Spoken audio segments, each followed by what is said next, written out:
Vamos hasta Fernanda Chamorro. Lo veníamos adelantando aquí en la mañana de cada día desde que empezamos el programa, toda esta situación que está llevando adelante IPS. Muchos reclamos, por cierto. Por eso Fernanda Chamorro ya se encuentra desde esta oficina del señor Pedro Jale para darnos más informaciones al instante y, por supuesto, aclarar todos estos puntos y más que nada los sucesos que paralelamente a esta entrevista se están realizando en algunos puntos de Asunción.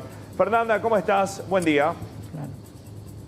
¿Qué tal? Buen día, Chiche, compañeros televidentes. Asimismo, estamos aquí en compañía del gerente de prestaciones económicas, el abogado Pedro Jale, para hablar de estos puntos. También seguramente la gente quiere conocer más detalles del pago de compensaciones, por ejemplo, a los trabajadores suspendidos. Es por eso que también, a la par de hablar de eso, queremos hablar un poco de esto que se está realizando, que se está viendo replicado también vía manifestaciones, abogado, lo que tiene que ver con utilizar los aportes jubilatorios. ¿Cuál es la posición que tienen ustedes ante esta posibilidad de este proyecto planteado por el senador Silvio Ovelar para usar fondos de los jubilados en inversiones a salud y otras cuestiones de la ley de emergencia, abogado? ¿Qué tal?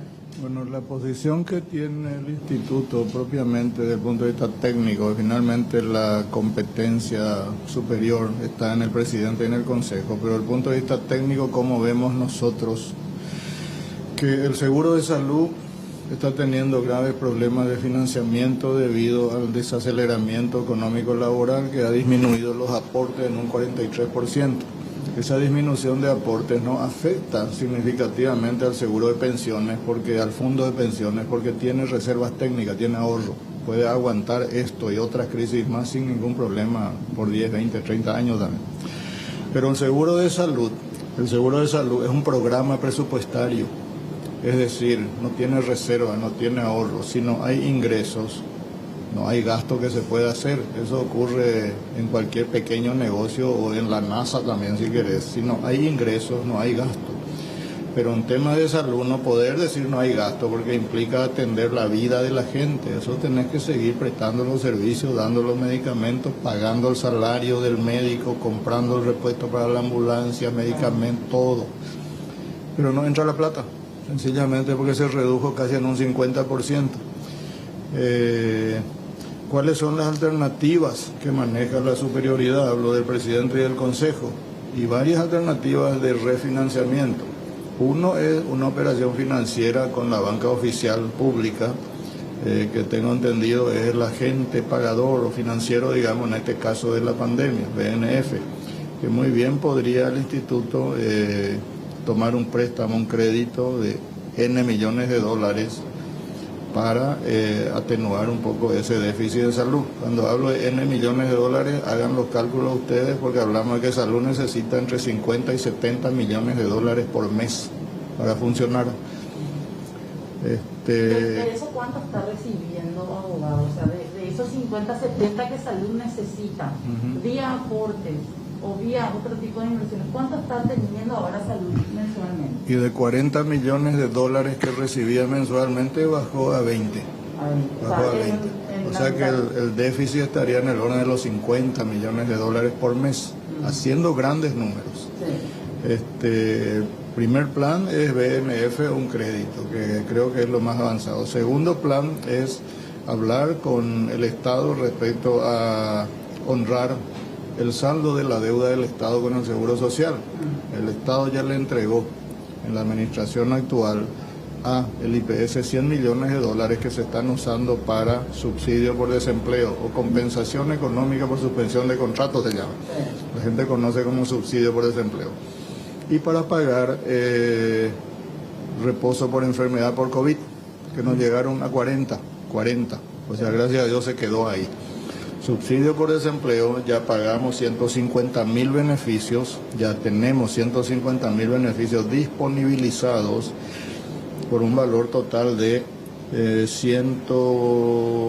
30 millones de dólares. 30 millones de dólares, quedan 70 pero esos 70 no se pueden usar en otra cosa, solamente en eso, porque así dice la ley de emergencia sanitaria. O sea, no se puede destinar esos 70 millones a fondos de salud, por ejemplo. No se puede destinar, eso es para esos dos beneficios y con toda seguridad al último dólar se va a entregar a la gente vía un tercer pago o vía otras modalidades. Para eso es y para eso se va a cumplir. Existen otras alternativas, como es por ejemplo que el fondo de jubilaciones haga una inversión en el seguro de salud. Pero eso se puede hacer.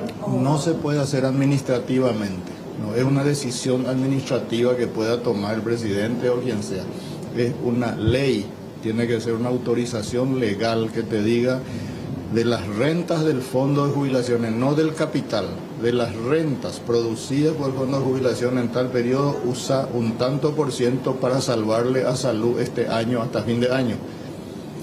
Ese es el gran debate que debemos plantearnos. No es si se puede por una ley. Ahora la pregunta es cuál es el escenario en que vamos a hacer, y el escenario es salvar el seguro de salud. ¿Y cuál es el riesgo que se puede llegar a tomar a usar ese dinero que finalmente va a los aportantes para invertir en salud? ¿Podría haber riesgos en eso también? Mira, riesgos siempre hay respecto a los fondos de jubilación. En la década del 90 el fondo de jubilaciones tenía el 100% de su capital en los bancos y era muchísima plata. ¿Y qué pasó? Cayeron los bancos y perdimos el 70% de las reservas porque teníamos todos los huevos en la misma canasta. Eso pasó en la década cuando se dio la caída de los bancos. En este momento todo el dinero de IPS está en la misma canasta. En el sector financiero bancario nacional está todo otra vez, 2.000 millones de dólares. Una riqueza grandiosa.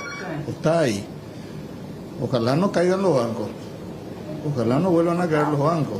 Pero ¿qué pasa si se utilizan esta cantidad de dinero, abogado, y después resulta ser que esto se extiende? Esperemos que no, obviamente, pero se extiende, salud necesita otro salvataje, el dinero termina yendo directamente a este tipo de inversiones.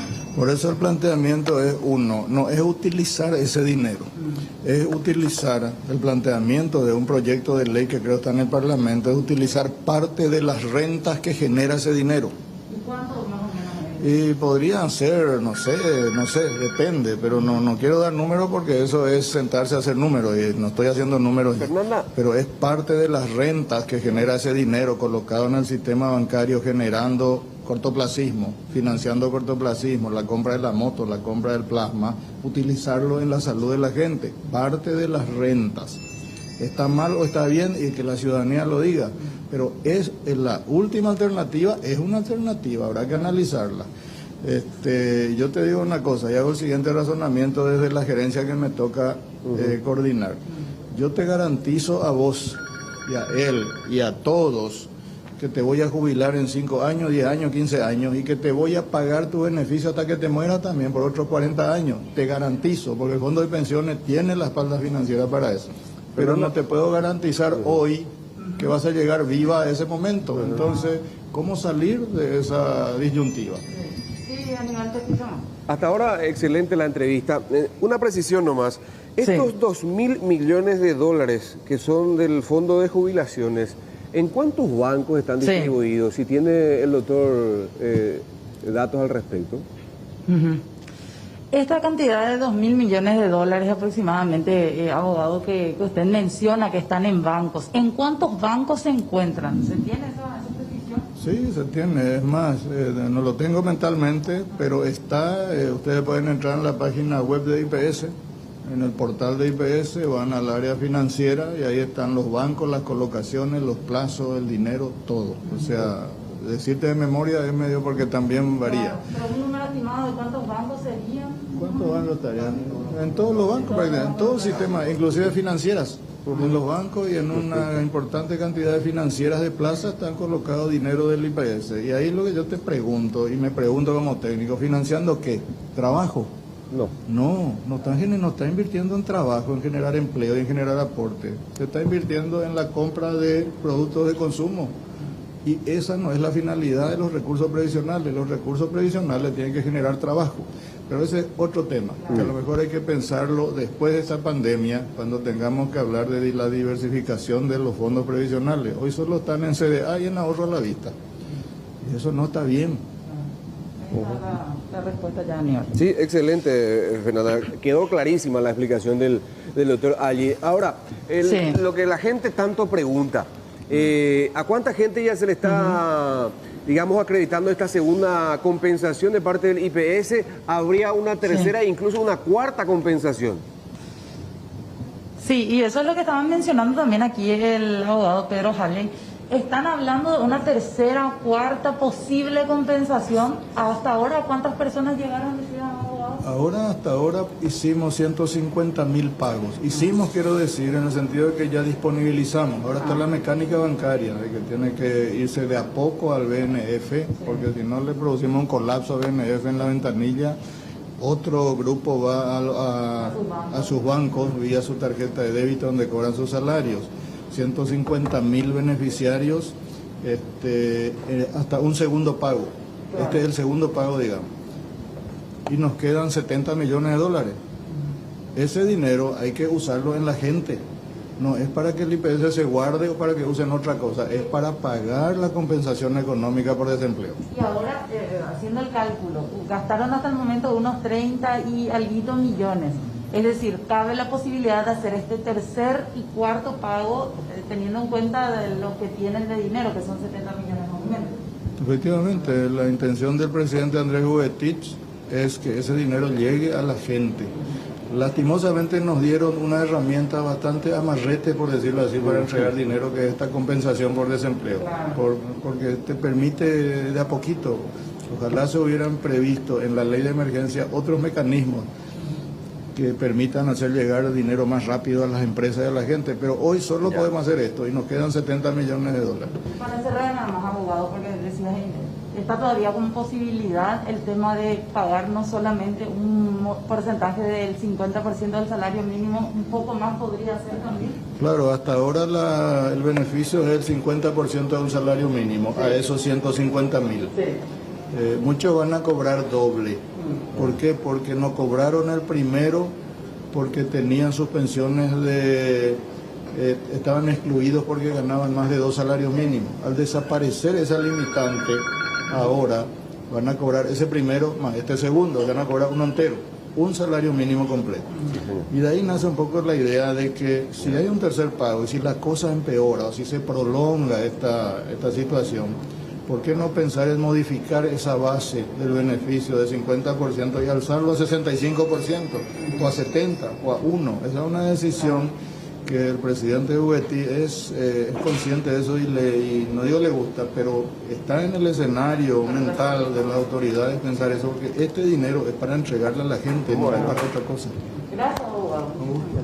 Ahí está. Entonces, hay que tener muy en cuenta esta situación y lo que decía Jale. Es el último paso, la última posibilidad en el caso de usar los fondos jubilatorios para lo que es inversiones de salud. Antes hablan de este posible pedido de préstamo al BNF. Sí, señora, así mismo es. O que el Estado honre otra parte de su deuda histórica con el ente previsional. De su deuda. Sí, Debería, señora. sí. Bueno, exactamente, excelente, 400 Fernanda. millones más o menos. Es lo que sigue debiendo. Sí. Bueno, gracias, Fernanda.